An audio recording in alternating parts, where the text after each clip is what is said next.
En l'an-335, l'empire de Netheril dominait le monde. Ces mages puissants vivaient dans des cités volantes. Un d'entre eux, appelé Telamon Tantule, fut le premier humain à découvrir l'existence du plan des ténèbres, appelé Shadowfell.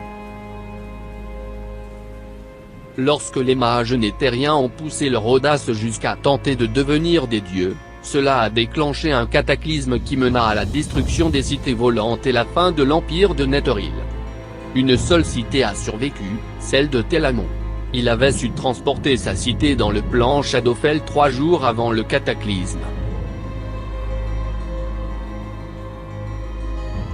S'en sont suivis 1400 ans d'exil, où Telamon est devenu une liche puissante appelée Lord Shadow, et son peuple s'est transformé pour devenir des créatures des ténèbres appelées Shadowvar.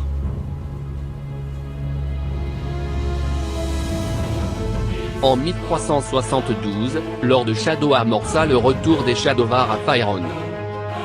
Une par une, les régions tombèrent, les Daleland, Formentor, Sambia.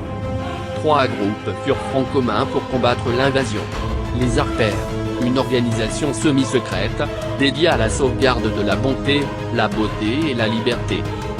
Les Dragons pourpres, les valeureux guerriers de Cormyr. Et les Elfes, venant des communautés de mythes Draenor et d'Evreska.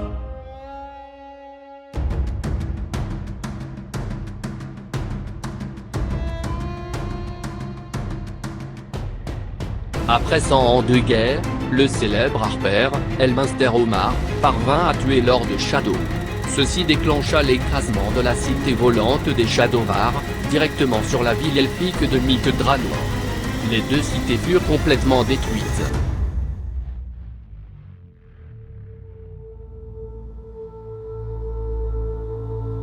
Elminster Omar prépara un rituel visant à capturer l'âme de Lord Shadow afin d'empêcher la liche de retourner à Shadowfell pour former un nouveau corps.